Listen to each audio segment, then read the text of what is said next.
Hello guys, welcome back to my channel PN handmade. So ఈరోజు video వచ్చేసి ఎప్పుడు మనం హెయిర్ యాక్సెసరీస్ గురించి, సిల్క్ థ్రెడ్ ఐటమ్స్ గురించే మాట్లాడుకుంటున్నాం కదా. సో ఈసారి అయితే ఒక చిన్న చేంజ్ అండి. 50 weeks challenge, hair growth challenge అయితే చేద్దామని అనుకుంటున్నాను. సో ఇదైతే ఫస్ట్ వీక్ అనమాట.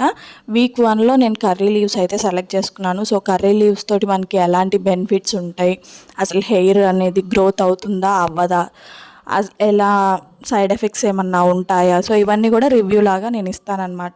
సో ఫస్ట్ నా హెయిర్ మీద ట్రై చేస్తేనే కదా తెలిసేది. నేను ఏదో ఫొటోస్ పెట్టేసి చెప్పేస్తే బాగోదని చెప్పేసి నా హెయిర్ మీద ట్రై చేసిన తర్వాతే మీకు రివ్యూ అనేది ఇస్తున్నాను అనమాట. సో ఫస్ట్ అయితే మనం ఆయిల్ పెట్టుకుంటాం కదా.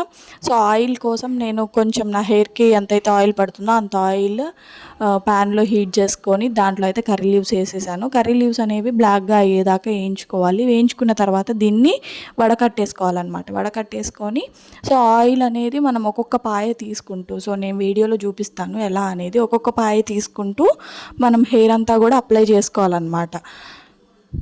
హెయిర్ అంతా అప్లై చేసుకొని 2 to 4 అవర్స్ కానీ లేకపోతే ఈవినింగ్ పెట్టేసుకొని నైట్ అంతా ఉంచేసుకొని మార్నింగ్ కూడా చేయొచ్చు. సో వర్కింగ్ ఉమెన్ ఉంటే వాళ్ళకి వీలు పడదు కదా. ఎవ్రీ సండే ఇలాంటివి ట్రై చేస్తూ ఉండండి. సో చాలామందికి హెయిర్ గ్రోత్ అంటే చాలా ఇష్టం, హెయిర్ చాలా పొడుగుంటే చాలా బాగుంటుంది అని చాలామంది అనుకుంటారు. కానీ అసలు ఎలా పెంచుకోవాలి ఏంటి, మన ఈ వర్క్ స్ట్రెస్కి కూడా హెయిర్ అనేది చాలా ఊడిపోతూ ఉంటుంది కదా. సో ఫస్ట్ అయితే స్ట్రెస్ అనేది తగ్గించుకోవాలండి. ఇక్కడ నేను బెనిఫిట్స్, కర్రీ లీవ్స్ వల్ల ఎలాంటి బెనిఫిట్స్ ఉంటాయి ఏంటి అనేది కూడా కొన్ని పిక్చర్స్ అయితే యాడ్ చేశాను అనమాట. సో అసలు మనకి ఎలాంటి ఉపయోగాలు ఉంటాయి అంటే, ఇప్పుడు మన హెయిర్ గ్రోత్కి ఉపయోగపడుతుంది. డ్యామేజ్డ్ హెయిర్ ఉంటే డ్యామేజ్ హెయిర్కి హెయిర్ అనేది షైనీగా ఉంటుంది, ఇంకా ఫిజీ లేకుండా, ఇంకా స్కాల్ప్లో హెల్త్ అనేది ఇంప్రూవ్ అవ్వడానికి ఇలాంటి బెనిఫిట్స్ అయితే చాలా ఉంటాయండి.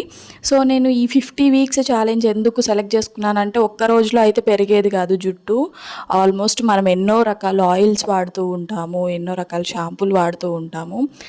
సో అందుకని నేను 50 వీక్స్ సెలెక్ట్ చేసుకున్నాను, 50 డేస్ కాకుండా. సో వీక్లీ ట్వైస్ కానీ ట్రైస్ కానీ నేను ఇది ఇప్పుడు కర్రీ లీవ్స్ ఫస్ట్ వీక్లో కర్రీ లీవ్స్ 2 డేస్కి ఒకసారి కానీ 3 డేస్కి ఒకసారి కానీ ఈ వీక్లో 2 to 3 టైమ్స్ అయితే పెట్టేసుకొని సో ఈ వీడియో అయితే చూపిస్తున్నాను అనమాట. సో ఇలా చేయడం వల్ల ఏంటి ఉపయోగాలు అనేది కూడా మీకు ఆల్రెడీ పిక్చర్స్లో నేను యాడ్ చేశాను. సో ఎవరైనా ట్రై చేయాలి అనుకుంటే ట్రై చేసేయండి. జుట్టు ఊడిపోవడం అలాంటివి అయితే ఉండవండి, ఇవన్నీ న్యాచురల్గా కాబట్టి. ఇక్కడ నేను పారాషూట్ ఆయిల్ అనేది యూజ్ చేశాను, ఎందుకంటే పారాషూట్లో 99% ఆఫ్ ప్యూర్ కోకోనట్ ఆయిలే ఉంటుంది కాబట్టి. సో పారాషూట్కి నేను ఏమైనా కొలాబరేట్ చేస్తున్నానని మీరు అనుకుంటున్నారో, మనకు అంత సీన్ లేదండి. సో నెక్స్ట్ అయితే ఆయిల్ పెట్టేసుకొని నేను 4 to 5 అవర్స్ అయితే వదిలేసాను. అలా వదిలేసిన తర్వాత ఆయిల్లో కరివేపాకు ఆకులు అయితే వేసేసి వేడి చేసేసాను, బాగా మరిగిచ్చేసాను. అందులో నేను ఇక్కడ రెగ్యులర్గా యూజ్ చేసే షాంపూ అయితే యూజ్ చేస్తున్నాను. సో నేను మీరా షాంపూ యూజ్ చేస్తానండి, ఎందుకంటే కుంకుడుకాయ బాదంతో మిక్స్ అయి ఉంటుంది కాబట్టి. సో ఇది వేసేసిన తర్వాత ఇది మనం స్కాల్ప్కి ఇప్పుడు మనం షాంపూతో ఎలా అయితే హెడ్ బాత్ చేస్తామో అట్లా హెడ్ బాత్ చేసేయడమే. సో అలా హెడ్ బాత్ చేసిన తర్వాత ఎలా ఉంది ఏంటి అనేది లాస్ట్లో పిక్చర్ యాడ్ చేస్తాను. సో చూసేయండి. ఎవరైనా ట్రై చేయాలనుకుంటే ట్రై చేయండి. ఇవన్నీ న్యాచురల్గా మనం యూజ్ చేసేవేనండి. ఇందులో ఎలాంటి ఆర్టిఫిషియల్స్వి కూడా లేవు.